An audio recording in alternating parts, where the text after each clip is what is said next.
I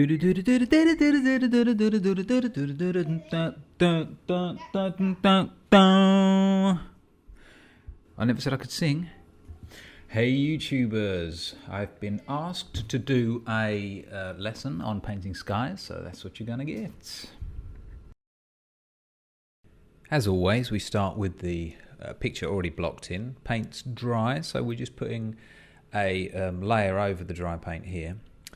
I'm going to start as far back as we can. So the furthest point in the distance is where we start painting. So that's going to naturally be on the horizon line. And that also is going to be the lightest part. And as we come forward and go nearer the top of the panel, we'll go steadily darker. So I'm going to show you how we blend the layers. And then after that, we'll move on to the clouds themselves. So we just apply the paint here. I mean, it's not, you don't have to be too neat about it. And it's blended on there, on the actual panel itself as well.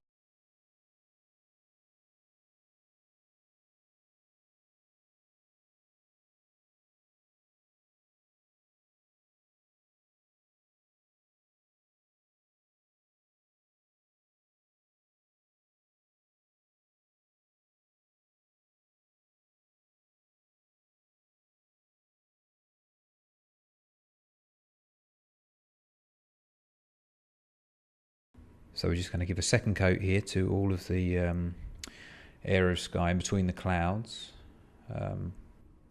It's pretty simple to do. I'm using a fan brush here. You know what? There is no right or wrong way to do this. This is just the way I do it. You know, you might find a better way of doing it. There probably is a better way of doing it, but this works well for me.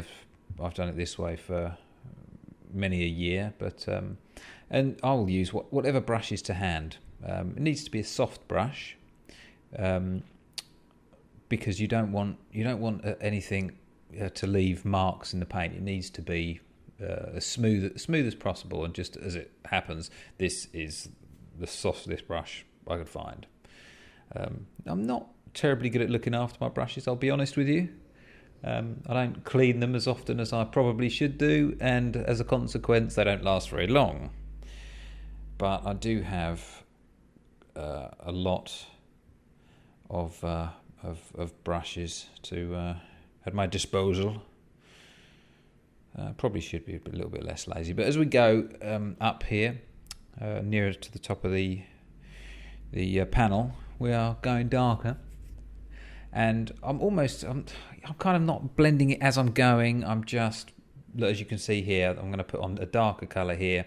There will be a line between the dark above and the light below, and we'll blend that afterwards, and I'll show you how I'm going to do that.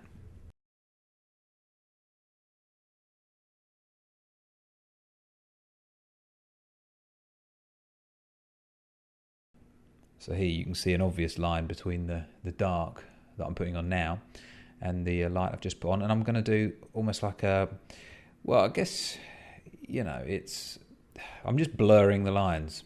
I tend to go in a diagonal, so I'll go that way, and then I'll go up and down, and then I'll go on the opposite diagonal, like that, if that makes any sense at all. And I'll keep going over and over it until it's blended. I tend to use a little bit of liquid as well. You want the paint to stay as wet as possible for as long as possible. And although the liquid, interestingly, does dry out a little bit quicker, it does give you a better flow. And it's a race against time to get the sky painted while it's still wet, because really it's the only way you can blend a sky quickly. Wet on wet, that's the best way to do it. So as we go a bit darker again, and then just blend as you go.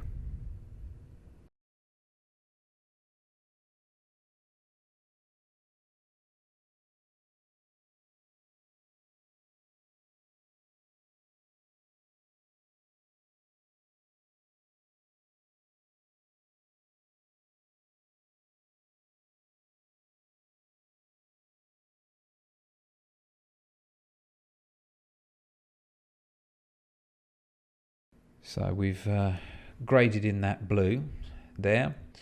And now we're moving on to the tops of the clouds here. I'm putting the paint on quite thick there, just because you're already painting on the blue below, which is still wet. If I didn't put that paint on quite thickly, it would just, you wouldn't really cover the blue sky. So I'm putting it on nice and thick, and then I'll, once again, as I did with the sky, I'll blend it later. Obviously not waiting before it's dried, still need to do it while it's wet, but we'll get all those white areas blocked in, if you like. Mental note to self: learn how to talk. I've got a habit of talking absolute rubbish. So we're just going to continue building up on this until we've got all the lighter areas in there.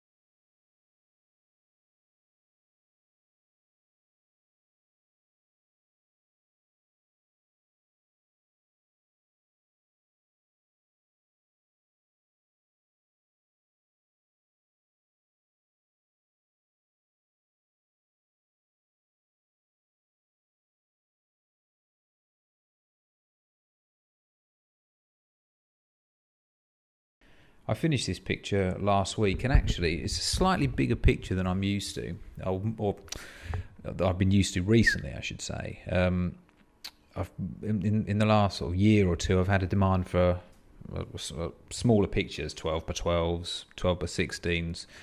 This is a little bit bigger, 1624, but it's still, a small painting. And probably if you were going to paint this on a bigger scale, you'd end up putting more detail in than I am here. But this isn't a hyperreal painting.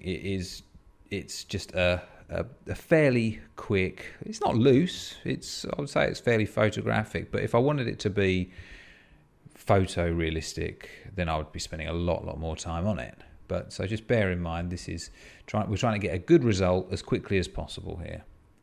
And this is quite a good technique actually.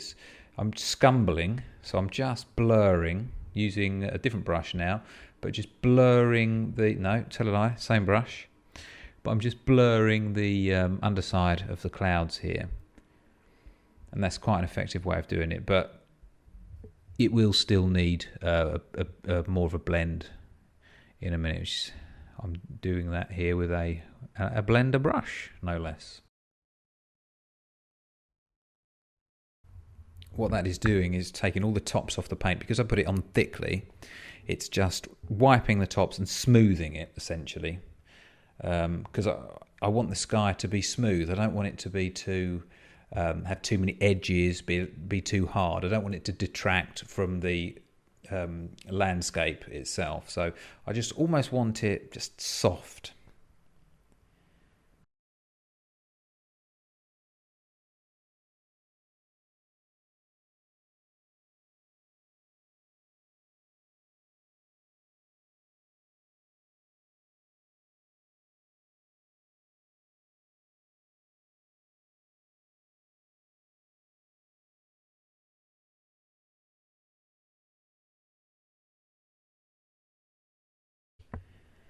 As we did with the white areas, we are now adding darker areas in as well.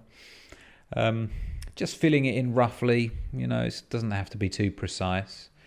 And then we'll add some lighter areas as well. But you bear in mind, doing it quickly, just because it needs to be wet. The moment that starts to dry out, it's going to get sticky. Blending it is going to be, almost impossible using this technique anyway. So I'm going to get this done here.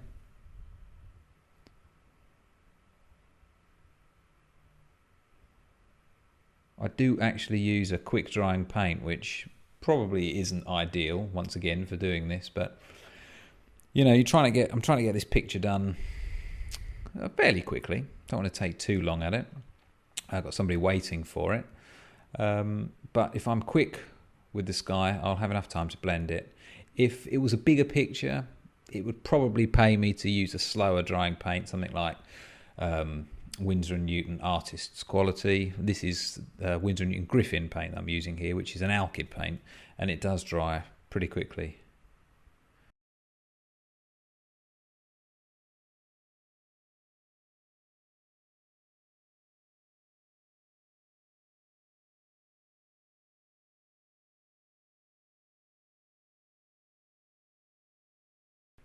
I'm just going to leave you with this time lapse here, just to finish the sky off. There are so many more things I could say about it. I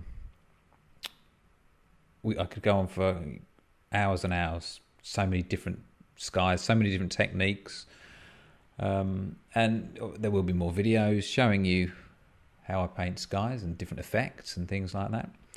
So if you just, keep your eyes open and call back every now and again, I'll show you what I can. But really, we could just go on forever and ever and ever. I think this is a 15-minute video, but it's condensed about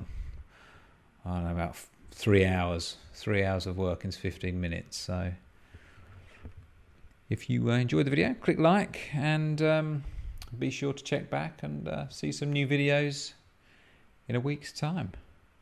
Thanks ever so much for watching, and I'll talk to you soon. Bye now.